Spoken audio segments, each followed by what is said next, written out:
My friends, I'm about to embark on setting up an old fiddle. It's a neat looking old fiddle. It's really pretty. I'll tell you all about it and what we're going to do to it right after this.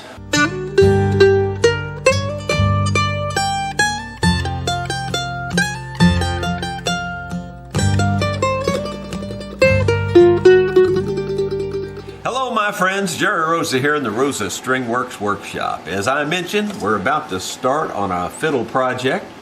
This fiddle's going to need quite a bit of work, but on the other hand, it's not difficult work. It's, reasonably easy. There's quite a few changes I'm going to make to it, and I'll show you what all those are here in a minute. One of the changes I've already had the customer make is get a new case.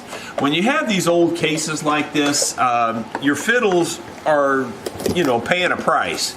And that is because they flop around inside those cases, and, if a fiddle is set up perfectly, it's literally ready to fall apart because everything is held by friction.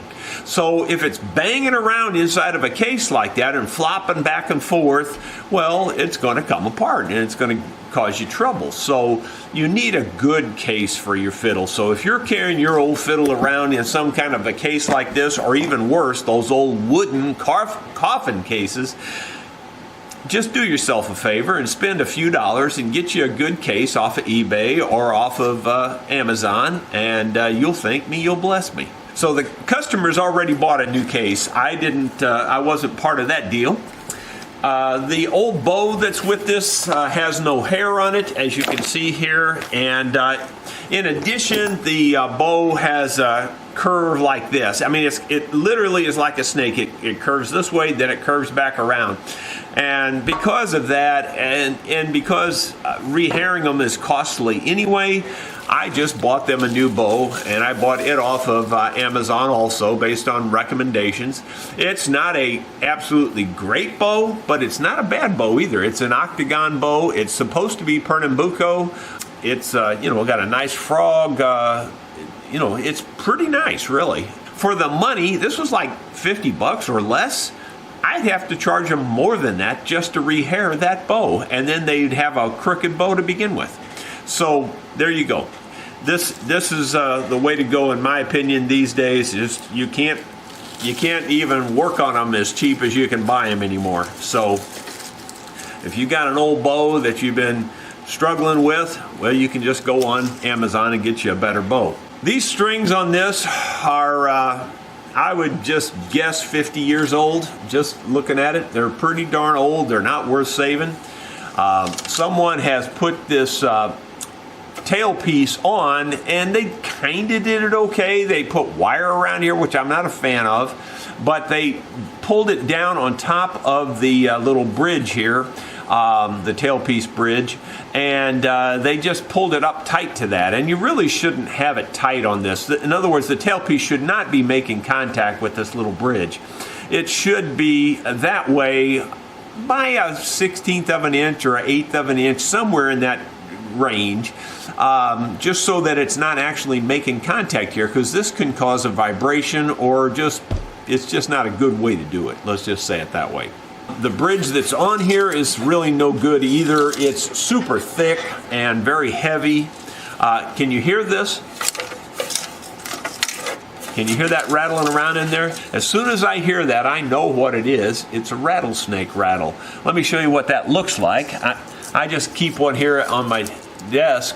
This is just a rattlesnake rattle. People put those in these old violins and even some old guitars and things. You'll hear that rattling around in there. It's just an old wives' tale. Because that rattle vibrated, they feel like it's going to make their instrument vibrate more. Some people say, no, it's to keep out rodents and things like that. I don't buy that. I think the rodents would actually eat the tail if they got a chance to get a hold of it.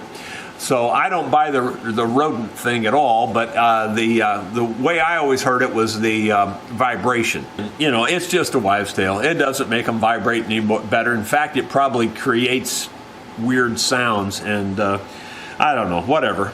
This is this violin. We've already covered this in a daily blog before, and It's part of the Mills Novelty Company, and Mills Novelty Company was a company that built those music machines, like a automatic piano playing with a violin automatically playing, and this was one of those kind of violins that probably would have been in one of those automatic machines. Now, I see no sign where this one was held in any kind of device or anything. I don't see any scarring or anything, so it may or may not have ever made it into a machine. I just don't know how they hooked them up that way.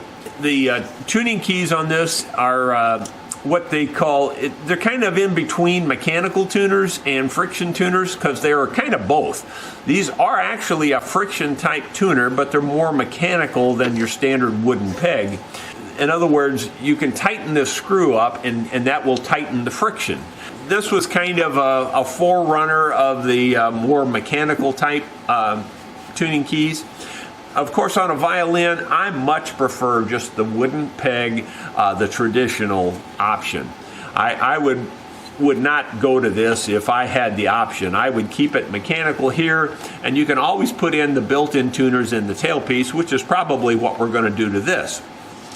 Finally, the last thing is that the seam here is coming loose. This pin is also pulling up like this. That's not a good thing, so we got to get this all glued back down, and we're going to work on that hole and make sure that that hole is not tapered like this, because we don't want that. We want it going in straight, and we're going to probably replace this metal peg with a wooden peg and do it all up, as close to right as we can. So let's get started. Here we go. Well, there's no better place to start than right at the beginning, so I'm just going to loosen the strings and just loosen them a little bit, take the bridge out, and then I'm just going to cut the strings off. Wow, there's something I didn't expect to see. Look at that. Can you see the two holes there? That may have been something to do with the violin machine. This may have protruded up into the feet to keep the bridge in place. That's what I suspect. That's my first suspicion, that was part of the violin machine. Pretty cool, different. Anyway, we're just going to cut these off. No point in even worrying about them. We're not going to probably reuse this. This is I think a metal tailpiece. Now that I see it, it may be plastic, but I think it's metal. The one we're going to use is a composite one also, but it's going to have the built-in tuners. This is a little bit more beefy than the standard that you typically see. Typically, it's just a little short thing across here. This one's a little bit more beefy. Again, that could be a product of the machine also. You just never know. This tail pin, I don't know if it's friction or screwed in or how that's in there, but I know we needed to get it off anyway, because we got to get this joint cleaned out and get this all glued back. So let me clean up some things and then I'll show you where we're at. Well, I got all the strings off of it, and this piece here was loose and just popped off as I was monkeying with this, and as I suspected, this is a screw-in type deal. Not crazy about that. Well, it's not really a screw-in. It's again, this is probably part of that violin machine deal. I mean, it's usable, but I don't like it. It's very large, too, so they made a big hole here. Well, we're going to try to put that back more of a traditional method. I haven't really seen one made quite like that before. But anyway, it's out of there, and now we're going to work on cleaning up this joint and trying to get that glued back together. It's always a good idea to take and look through this end pin hole, because a lot of times you'll see other problems. And sure enough, I saw that there was light coming through right up here, and so this is loose also. You can see it there. It's probably wiggling a little bit there, that you can see it opening up just a little bit. So we're going to glue that back too. This is tighter back here than I was expecting. Even though I can tell it's loose, it doesn't really want to open up. I was hoping it would just open up where I could clean it out real good, but it doesn't seem to let me get in there, even with the X-Acto blade. There it is, it's going in there a little bit. It's definitely loose. Just getting the old hide glue out of there. You can hear the crystals popping on it. Well, I'm going to monkey with that a little bit more off camera and see what I can do with that. It looks like they've got a... Maybe that's just the threads from this thing. I was going to say it looks like they put a little shim inside there to me, almost like a paper shim or something. Well, I'm going to take a little closer look at this and I'll keep you abreast of the progress. Well, I can kind of tell what the problem is here, why this appears to be tight. Someone has re-glued this, that's what it is. There's glue smeared around and stuff, and so it's not completely loose, it's just not glued up very well. So I'm going to try to undo all this and clean out all the old junky glue and see if we can't put it back together where it's matched up a little bit better. I don't even know if it's going to be possible based on the glue they used. I'm not sure what they used, but there's hide glue in there though, I can tell that.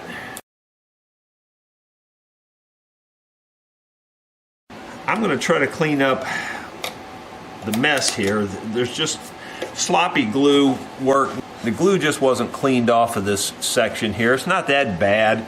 I've seen worse, but I'm just trying to clean that kind of stuff up, and then once I get that cleaned up, then I'll decide how much further I'm going to go with this. I'm not going to spend a ton of time on it because I know they don't have a big budget for it, so I may have to make some compromises here on what I'd like to do. The joint itself doesn't actually seem to be loose in most places, so I think I'm just going to live with that part and just put the glue in the part that's loose.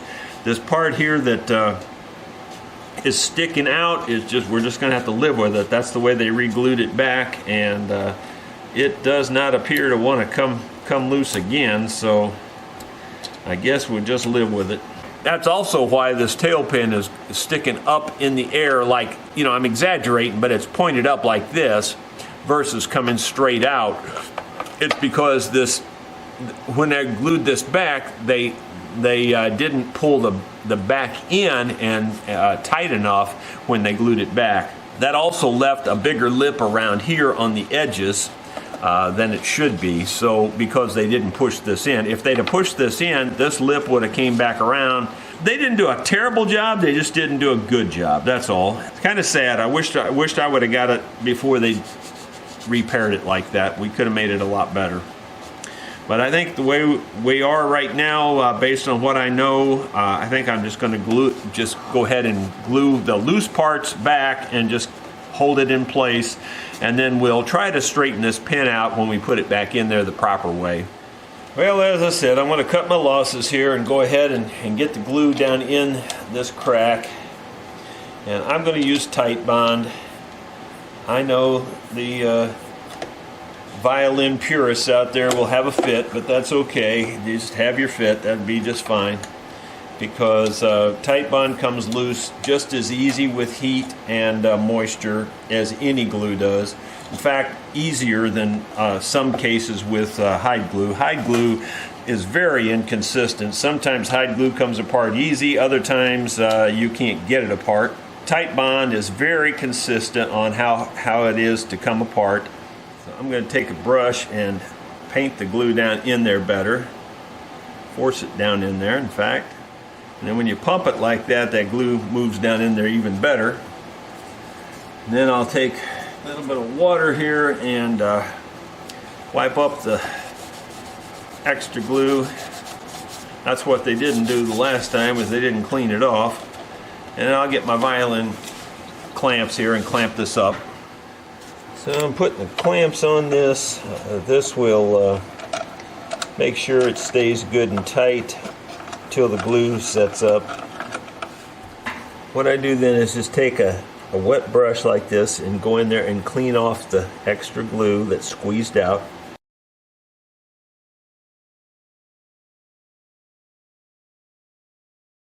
That makes a nice, neat job of it. And that's all glued back, so it's all solid now. Now I'll turn my attention to this other end that I could see is loose, and it's not very loose, but it is loose. So I'll take a real thin wedge, slide it into the crack here, I hope. May have to get a different one. So I took a little maple wedge, really made it very thin, so it just barely opens this crack up. And I'll get in here and squeeze the glue into the crack. Once again, I'll take the paintbrush, force it down in the crack better. And then the little wedge, I'll move it out of the way, put it in a different spot, and then I'll get the glue in the place where the wedge was.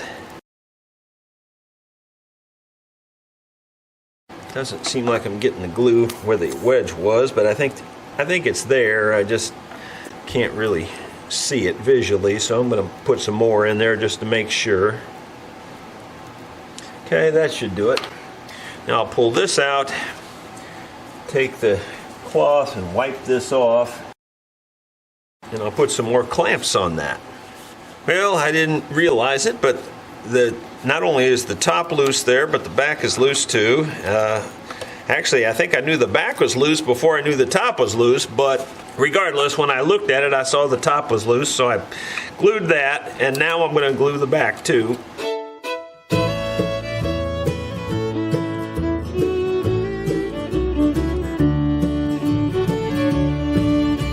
An old battered case, weathered and worn, with the hinges all rusted and the fabric all torn. Well, I slipped with the wedge a little bit and opened up the crack a little bigger than it was, but that's probably a good thing because it was probably on the edge of coming loose anyway since it popped open so easily. So now we'll get clamps on that whole thing and clean that all up.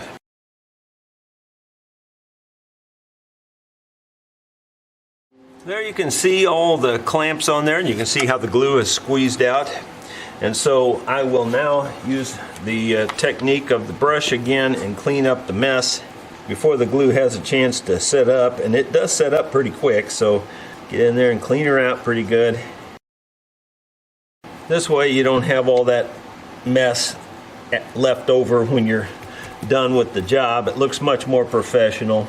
But still cradled inside was one old precious thing. It was Grandpa's old fiddle, oh how sweetly it rings. And then what I'll do sometimes is take a little dry towel like this and use something to go under these clamps because you can't get in there very good. And this will get in there and clean that out too. I really think these little touches like this is what makes a difference between a real professional job and an amateur job, is just cleaning up the things and making it look good. And it really only takes a second to do that. It's not hard to do at all.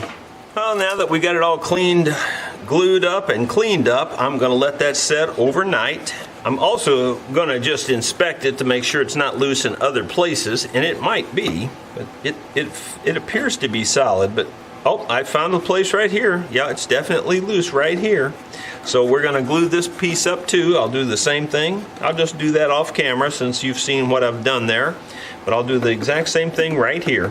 Well, after I got all those clamped up, there was quite a bit loose it was loose from here all the way to here, and I didn't even realize that. So after we take these clamps off tomorrow, I'll inspect it even more thoroughly and make sure that it's not loose anywhere else. But right now, that's about as good as we can do. Well, my friends, it's the next day, and I have taken all the clamps off. The sides seem to be stable now. Off camera, I've also cleaned this area with the scraper here. I've got in here and scraped all the old glue off. Just did this kind of thing for a while till I got it really clean. Cleaned all the surfaces, in fact, where this is going to make contact. I even cleaned this off too. And hopefully it'll go back in here now. It fits really snugly, very tight. I'm going to get the glue in here and get it glued back. And we'll have to give this some time too before we can string it up, because we want to make sure this is really solid. I'm going to just take the paintbrush and spread the glue around so that it's really got a full coverage. The way this tail, this little block is made, it's probably got a little more pressure on it than your average because it sits up so high and it sticks out pretty far too. But since this is what was on it, that's what we're going to put back. And I'm just pushing it into place, and I think it's going to be fine. Get a little water and clean this up now. That looks really good. I think that's going to be just fine. We'll let that set until tomorrow so it'll have plenty of time to cure and really get hard and firm in its position there, because it will have a lot of torque on it. Well, as I keep working on this fiddle, I keep thinking of things to improve it. Hopefully you can see there how this is coming up at an angle. It should be in there flat and straight, but it's going in at a fairly steep angle. So I'm going to try to fill this hole first and then re-drill it and get it at, get it straight. That'll just make it a better job in the long run. I've been trying to get this dowel to fit in there really tight, and I've been working on that, and it's starting to fit pretty tight now, I can tell. I'm going to take off just a little bit more up here in the front. I think that's going to do it, so I'm going to go ahead and get her glued in there. Maybe second thought, I think I'll not glue it in yet. Get all the glue off of that. I'm going to put it back in one more time, and I'm going to draw around it like this with the pencil lead. I can cut that off and then drive it in there and it'll be right. Typically when you do something like that, you want to just leave the pencil mark. So I did. I left the pencil mark. That way it'll, I can drive it in just a little bit more. I'll just take my little hammer here and tap it in. Nice and snug. It's still sticking out a little proud, but I can trim that up later with my little finger plane. I think we're fine. It's been several days since I was able to work on this fiddle. Mainly the reason is I was waiting on this part to come in. I typically order these from my supplier. It's basically St. Louis Music or U.S. Band and Orchestra. Anyway, they weren't available. Their website wasn't, so I just ordered this off eBay, or maybe it was Amazon. And it looks like a pretty decent one. It was rated okay. So that's what we're going to go with. It's better than what was on there anyway. Let's just say it that way. One of the things you do on these is you always adjust these up, and that'll give you more adjustment later. So you always want to put your strings on with these all the way up.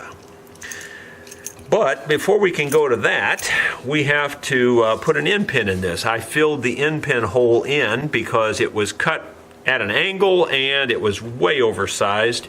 So I'm going to put a standard end pin in it. First thing I'm going to have to do is drill me a hole, and I'm going to try to drill a hole about the size of this smallest diameter. Before I drill this hole, I'm going to mark it on the end with a awl or a punch or whatever you want to call that. I call it an awl, and I'm going to just eyeball the very center of that. And I look at it from a couple different angles to kind of make sure I've got the center. And I put a pretty good indentation in that. Then I've got a much smaller bit that I'm going to use eventually, you can see there. And I'm going to take this small bit and I'm going to eyeball everything square into the end of this. This is not easily done, so you just kind of have to take your time with this.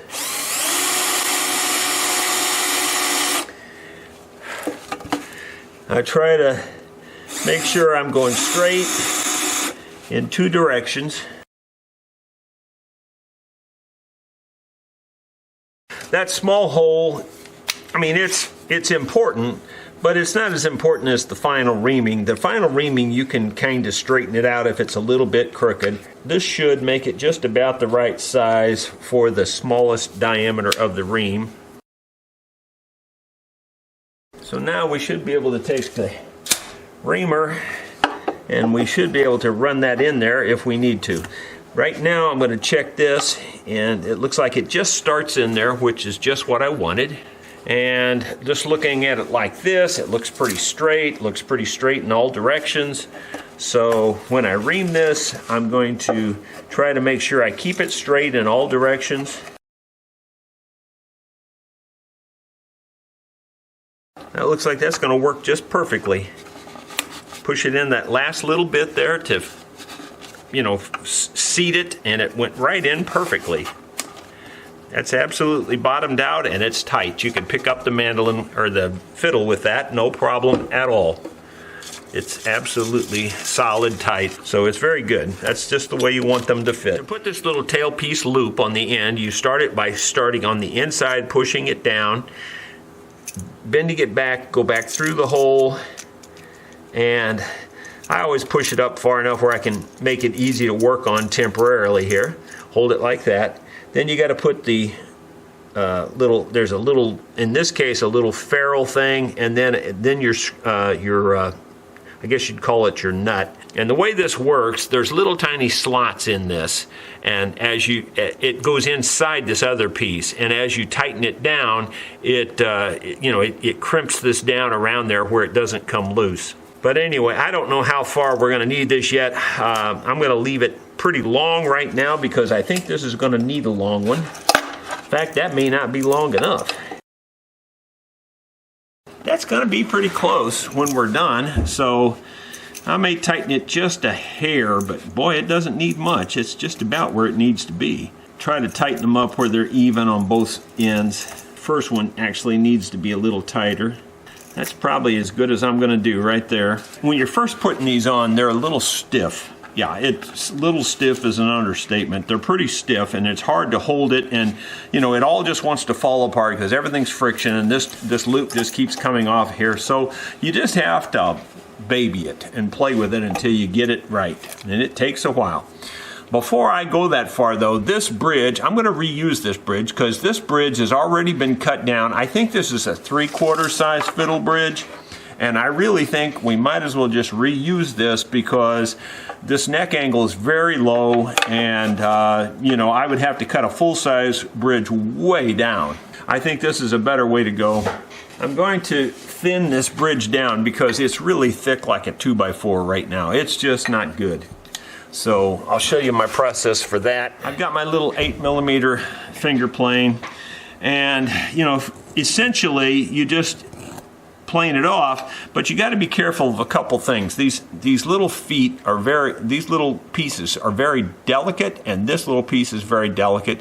So when you're cutting these, you want to cut into it, and you know, like cut like this on this one here, on there, and like this on this one to keep it from breaking off.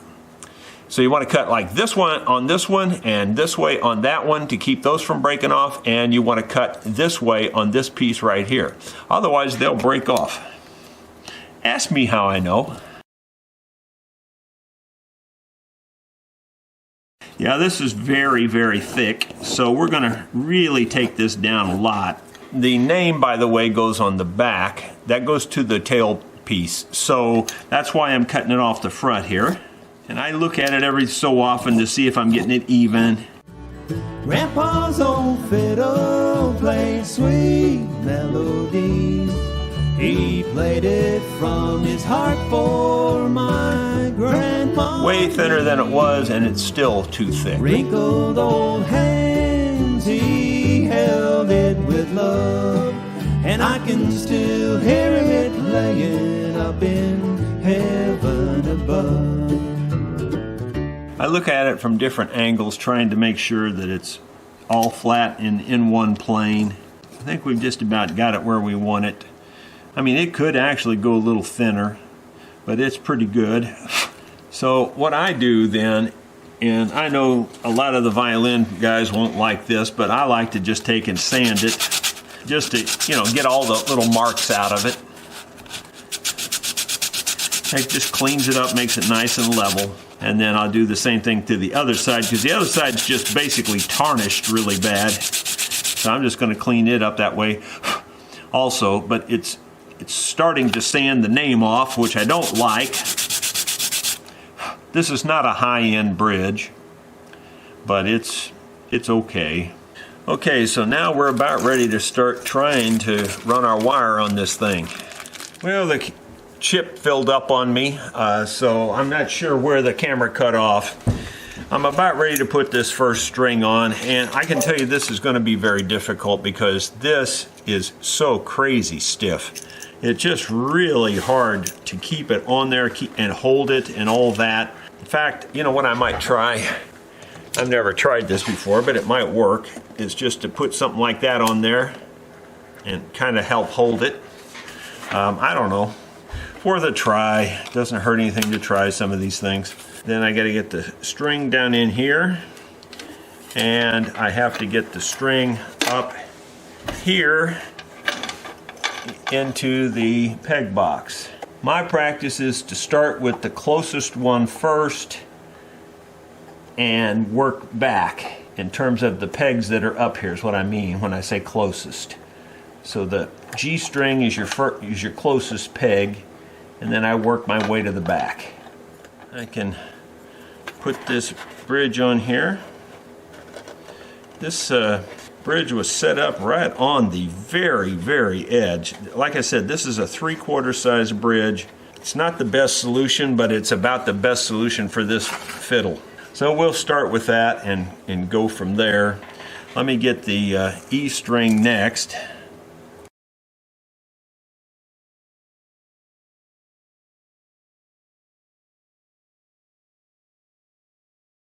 I'm not a real fan of these mechanical tuning keys of any kind, really.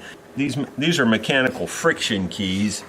It's okay. They're better than nothing, obviously, but I'm not a big fan. All right, so we got 2 strings on it.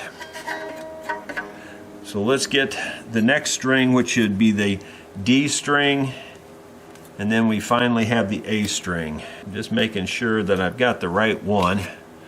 And I'm going to double check by the color coding or whatever they use for this. I can tell the A's this one, the D looks like this one to me. So that's just double checking. Most of the time you can tell by size, but sometimes on some violin strings you can't always go by size.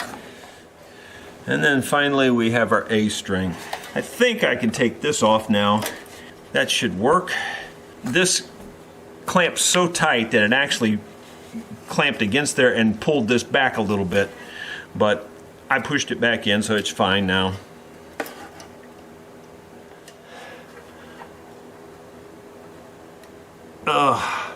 Some of them turn easy, and they have hard spots in them. Like they'll turn easy in most places, but then there'll be a hard spot. Like right there's the hard spot. Oh, it's really, and then it goes past it, it's very easy. So I don't know what's causing that. I'm not a real big fan of these, like I said. Oh my gosh, it's so hard, and then it gets very easy.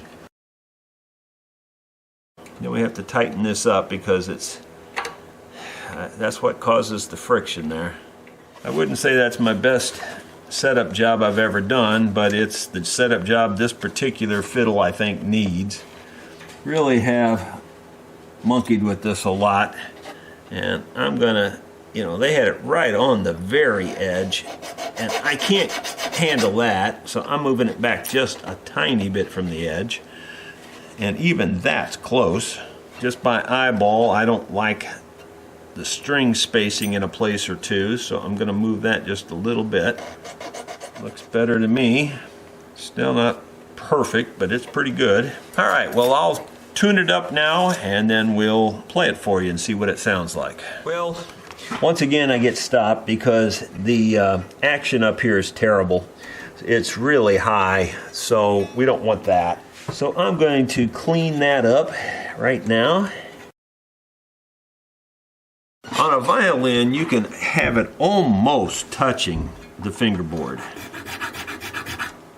They had cut these with some kind of a V, and it's pinching the string, so I'm opening it up.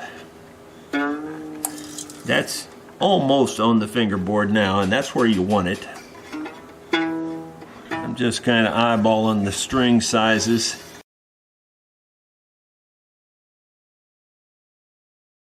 better. It's still a little high. These were really high.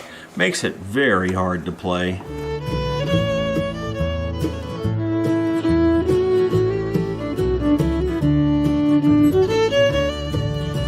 The most honest man that I ever have seen, and his time on this old earth was most precious to me.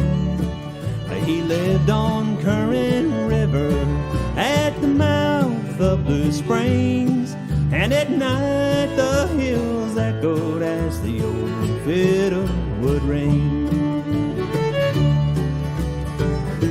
Much better. This one's not terrible, but it's not good. He played it from his heart for my grandma and me. Wrinkled old hands, he held it with love, and I can still hear it playing up in heaven above.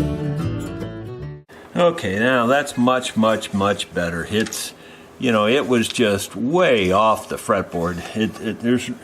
I call it fretboard, fingerboard. You can jump on me if you want to, but I'm used to working on so many fretted instruments. It's just typical to call it fretboard. But anyway, the fingerboard and the strings can just about be touching. You could get them really close, and it just makes it that much easier to play. Well, my friends, the Mills Novelty Company violin is all finished. It's really turned out nice. It's got a really nice sound. Now, if we just had a real nice player to play it for you.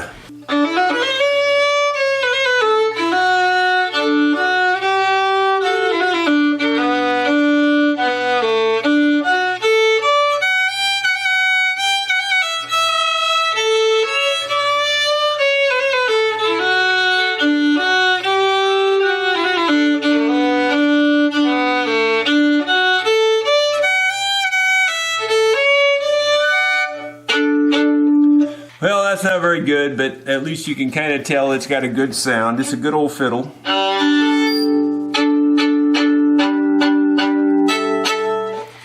That's about all I can do with it. Hope you enjoyed seeing this old fiddle come back together. If you did, give us a thumbs up. If you're not yet subscribed, well, get busy and get that done. Thank you so much for watching.